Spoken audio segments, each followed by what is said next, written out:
বিসমিল্লাহির রহমানির রহিম। আমি এখন যে বইটি পাঠ করব তার নাম রাহমাতুল্লিল আলামিন। বইটি লিখেছেন আল্লামা কাজী মোহাম্মদ সুলাইমান মানসুরপুরি, অনুবাদ করেছেন প্রফেসর ডক্টর মোহাম্মদ মুজিবুর রহমান। ইতিমধ্যেই আমরা পড়েছি প্রিয় রাসূলের নবুয়ত প্রাপ্তি, প্রথম সালাত আদায় এবং তার নবুয়তের উদ্দেশ্য সম্পর্কে। আজকে আমরা পড়ব উনি কিভাবে ইসলাম প্রচার শুরু করলেন। প্রথমেই নিজের আত্মীয় স্বজনের মধ্যে তাবলীগ। আত্মীয় স্বজনকে বোঝানোর নির্দেশ কুরআন মাজিদে বিশেষভাবে উল্লেখ আছে। পবিত্র কোরআনে আল্লাহ রাব্বুল আলামিন বলেন, হে নবী, তোমাদের নিজস্ব আত্মীয় স্বজনকে ভয় প্রদর্শন করো। সূরা শুআরা আয়াত 14। একদা নবী করিম সাল্লাল্লাহু আলাইহি ওয়াসাল্লাম এক ভোজ সভায় সকলকে একত্রিত করেন। তারা সবাই ছিল বানি হাশিম গোত্রের লোক। তাদের সংখ্যা 2-1 কম বেশি 40 ছিল। ওই দিন আবু লাহাবের অত্যাধিক কথা বলার কারণে রাসূলুল্লাহ সাল্লাল্লাহু আলাইহি ওয়াসাল্লাম কোনো কথা বলার সুযোগ পাননি। এ কারণে পরবর্তী রাত্রে তাদেরকে পুনরায় দাওয়াত দেয়া হয়। সবাই খাদ্য খাওয়া ও দুধ পান শেষ করলে মুহাম্মদ সাল্লাল্লাহু আলাইহি ওয়াসাল্লাম সকলকে সম্বোধন করে বলেন, হে উপস্থিত জনমণ্ডলী, আমি আপনাদের সবারই জন্যে দুনিয়া ও আখিরাতের মঙ্গল নিয়ে আগমন করেছি। সারা আরবে কেউ স্বীয় সম্প্রদায়ের জন্য এর চেয়ে উত্তম কিছু আনয়ন করেছে বলে আমার জানা নেই। আল্লাহ তাআলা আমাকে নির্দেশ দিয়েছেন যে আমি যেন আপনাদেরকে এর দাওয়াত দেই। বলুন তো, আপনাদের মধ্যে কোন ব্যক্তি আমার এ কাজে আমার সহায়ক হবে? এ কথা শুনে সবাই নীরব হয়ে গেল। আলী রাদিয়াল্লাহু আনহু দাঁড়িয়ে বললেন, হে আল্লাহর রাসূল, আমি হাজির আছি। রাসূল সাল্লাল্লাহু আলাইহি ওয়াসাল্লাম আবু তালিবকে বললেন, আপনি এর কথা মেনে চলবেন এবং সে যা বলবে তা শুনবেন। নবী করিম সাল্লাল্লাহু আলাইহি ওয়াসাল্লামের এ কথা শুনে মজলিসের লোকগুলি খিলখিল করে হেসে উঠল এবং আবু তালিবকে বিদ্রূপ করে বলল, দেখো, মুহাম্মদ তোমাকে বলে দিয়েছে যে তুমি আজ হতে তোমার পুত্রের কথা মেনে চলবে। একদা রাসূল সাল্লাল্লাহু আলাইহি ওয়াসাল্লাম সাফা পাহাড়ের উপর উঠে জনগণকে উচ্চ স্বরে ডাকতে শুরু করেন। সবাই একত্রিত হলে তিনি তাদেরকে বললেন, আচ্ছা বলো তো, তোমরা আমাকে সত্যবাদী মনে করো না মিথ্যাবাদী? সবাই উচ্চ স্বরে বলে উঠল, আমরা আজ পর্যন্ত আপনার মুখ হতে কখনো কোনো মিথ্যা বা অশ্লীল কথা বলতে শুনিনি।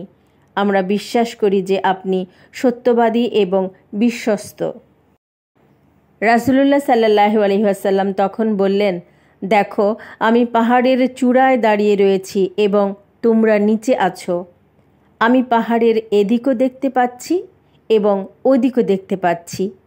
আচ্ছা, যদি আমি বলি যে অস্ত্র শস্ত্রে সজ্জিত দস্যুদের একটি দলকে দূর হতে দেখা যাচ্ছে যারা মক্কার উপর আক্রমণ চালাবে, তাহলে তোমরা কি তা বিশ্বাস করবে? জনগণ উত্তরে বলল, হ্যাঁ অবশ্যই, কারণ আমাদের কাছে আপনার মতো সত্যবাদী লোকের কথা অবিশ্বাস করার কোনো যৌক্তিকতা নেই, বিশেষ করে যখন আপনি এমন এক উঁচু স্থানে অবস্থান করছেন যেখান হতে দুদিকে দেখা যাচ্ছে।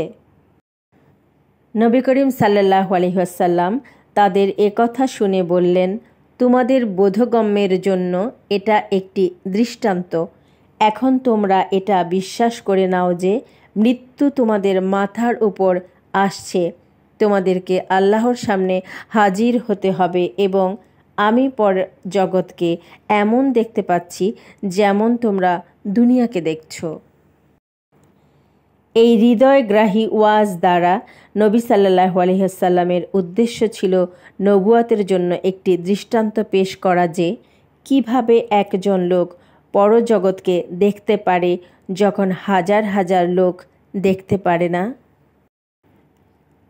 এরপর থেকে নবী করিম সাল্লাল্লাহু আলাইহি ওয়াসাল্লাম সকলকে সাধারণভাবে বুঝাতে শুরু করেন। প্রত্যেক মেলায়, প্রত্যেক অলিতে গলিতে গিয়ে জনগণকে একত্ববাদের সৌন্দর্য বর্ণনা করতেন এবং মূর্তি, পাথর ও গাছের পূজা করতে নিষেধ করতেন। কন্যা সন্তানদেরকে হত্যা করতে বাধা প্রদান করতেন এবং জুয়া খেলতে নিষেধ করতেন। তিনি বলতেন যে লোকেরা যেন নিজের দেহকে অপবিত্রতা হতে, কাপড়কে ময়লা হতে, জিহ্বাকে মিথ্যা ও অশ্লীল কথা হতে এবং অন্তরকে মিথ্যা বিশ্বাস হতে পাক সাফ রাখে। তারা যেন ওয়াদা অঙ্গীকারের শক্তভাবে পাবন্দি করে, লেনদেনের ব্যাপারে কারো সাথে প্রতারণা না করে, আল্লাহর সত্তাকে দোষ, ত্রুটি ও অপবিত্রতা হতে পবিত্র মনে করে। তারা যেন পুরোপুরিভাবে এ বিশ্বাস রাখে যে জমিন, আসমান, চন্দ্র, সূর্য এবং ছোট বড় সব কিছুই আল্লাহ সৃষ্টি করেছেন, সবাই তার মুখাপেক্ষী। দোয়া কবুল করা, রোগের আরোগ্য দান করা ও সুস্থ করে তোলা এবং মনোবাঞ্ছা পূর্ণ করা সবই আল্লাহ রাব্বুল আলামিনের এখতিয়ারভুক্ত। আল্লাহর মর্জি ও হুকুম ছাড়া কেউই কিছু করতে পারে না। মালাইকা মণ্ডলী ও রাসূল সাল্লাল্লাহু আলাইহি ওয়াসাল্লাম তার হুকুমের বিপরীত কিছুই করেন না। আরবে তখন উকাজ, ইউইনাহ এবং জিল মাজাজের মেলা খুবই প্রসিদ্ধ ছিল। দূর দূরান্ত থেকে সেখানে লোকেরা আসত। রাসূল সাল্লাল্লাহু আলাইহি ওয়াসাল্লাম ওই স্থানগুলিতে যেতেন এবং মেলায় আগত লোকদেরকে ইসলাম ও তাওহীদের দাওয়াত দিতেন। সবাইকে অসংখ্য ধন্যবাদ। আমার পাঠ যদি আপনাদের ভালো লাগে এবং রাহমাতুল্লিল আলামিন বই থেকে নবীর জীবনের পরবর্তী ঘটনাবলী যদি জানতে চান, তাহলে অবশ্যই আমার চ্যানেলটি সাবস্ক্রাইব করে বেল বাটনটি প্রেস করে রাখবেন। সবাইকে ধন্যবাদ। আসসালামু আলাইকুম।